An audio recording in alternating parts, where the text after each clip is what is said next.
वजीर एक्साइज व सयाहत doctor V Srinivas Gaur ने महबूब नगर के जिले परिषद मैदान में कल्याण लक्ष्मी और शादी मुबारक स्कीम के तहत मंजूर 405 चेक्स की इस्तेफादा कुरिंदगान में तकसीम अमल में लाई।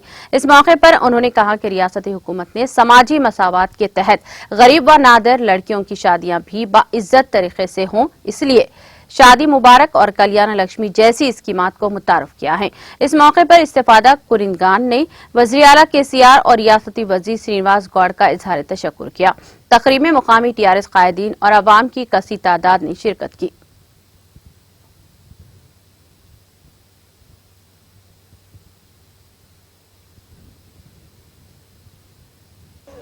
తెలంగాణ రాకముందు కూడా చాలా పెళ్లిలేని ప్రతి కుటుంబంలో సంవత్సరానికి ఒక పెళ్లి అవుతూనే ఉంటది, 1, 2, 3.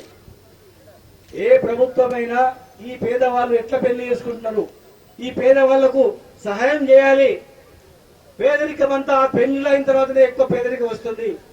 మరి సాంప్రదాయంగా 10 మంది పిలుచుకొని భోజనం పెట్టుకొని బట్టలు ఇచ్చి ఇంతో అంతో సామాన్లు ఇప్పియాలంటే కూడా ప్రతి పేదవానికి కూడా 1 లక్ష 2 లక్షలు అవుతాయి. అంత తక్కువన్నా మరి వాళ్ళకి సహాయం చేయనటువంటి ఆలోచన ఎవరికి రాలేదు. ఒక కేసీఆర్ గారికి టీఆర్ఎస్ ప్రభుత్వానికి మాత్రమే ఆ ఆలోచన వచ్చింది. కడుపుని నిండు వస్తూ మాట్లాడతాడు, కానీ ఇలా మా అక్క చెల్లెలు 1 లక్ష రూపాయలు తీసుకోపనికి వచ్చినప్పుడు వాళ్ళు అనుకుంటారు బ్యాంకులు వేసుకొని అప్పు కట్టుకోవాలని, బ్యాంకులో చెక్ వేసుకొని అప్పు తీర్చుకోవాలి, నా బిడ్డకు పెళ్ళప్పుడు ఒప్పుకున్నా ఆ పైసలు ఇవ్వాలి, నా అల్లుడికి పెళ్ళప్పుడు ఏదైనా సాయం చేస్తానా ఇవ్వాలి అనేటువంటి ఆలోచన మా అక్క చెల్లెలకు వస్తుంది. ఒక్కసారి అక్కదాల మీద ఆలోచన చేసుకోండి. మీ పెళ్లిలకు మీ బంధువులు గాని మీ తోబుట్టువులు గాని అక్క నీ బిడ్డ పెళ్లి అవుతుంది 1 లక్ష రూపాయలు పెట్టుకో అని చెప్పి ఇచ్చిన పాపాన ఎవరైనా పోయిందా ఒక్కసారి మీరు ఆలోచన చేసుకోండి.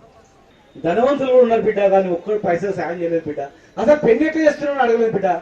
ఇలా టీఆర్ఎస్ ప్రభుత్వం వచ్చిన తర్వాత, మీరు వచ్చిన తర్వాత, కేసీఆర్ గారు వచ్చిన తర్వాతనే ఇలా పేదలం. మా అమ్మ ఊర్లో ఉన్న పెన్షన్ ధర బతుకుతుంది, మా అన్న ఊర్లో వ్యవసాయం చేసుకున్నా 24 గంటల కరెంట్ వస్తుంది, రైతు బంధు వస్తుంది, ఎంతో మందికి రైతు బీమా వచ్చింది, మా ఇంటి ముందరనే నల్ల ఎక్కితే నీళ్లు వస్తున్నాయి, బాత్రూమ్ ఉంది, రోడ్లు ఉన్నాయి. ఏమైనా సుస్థ అయిందంటే మహబూబ్ హాస్పిటల్ పోతే కూడా మొత్తం బిడ్డ పుట్టిన పిల్లగాడి నుంచి చనిపోయే వాళ్ళ వరకు కూడా ఆలోచన చేసే ప్రభుత్వం బిడ్డ. ఇది పేదల ప్రభుత్వం బిడ్డ, రైతుల ప్రభుత్వం బిడ్డ అని చెప్పి ఎవరిని అడిగినా చెప్తారు. కనుక ఈరోజు తెలంగాణ రాష్ట్రం అనేది దేశానికి ఆదర్శం. ఎన్నో అద్భుతమైన పథకాలకు కేంద్ర బిందువు ఈ తెలంగాణ. మన మహబూబ్నగర్ చూసుకోండి, 2014 కన్నా మీ ఊరు చూసుకోండి, టౌన్ చూసుకోండి, అప్పటికి ఇప్పటికీ మీ ఆస్తి విలువ చూసుకోండి, ఏ రకంగా ఉందో ఒక్కసారి ఆలోచించాల్సిన అవసరం. అది ఎందుకు వచ్చింది, ఎందుకు మార్పు జరిగింది, ఏ వల్ల మార్పు జరిగింది, ఏ ప్రభుత్వం వచ్చిన తర్వాత ఈరోజు మనం బాగుపడుతున్నాం. नाज़रीन, हमारे टीटीवी न्यूज़ को सब्सक्राइब करिए, बेल आइकॉन को प्रेस करिए, शेयर करिए और लाइक करना ना भूलें।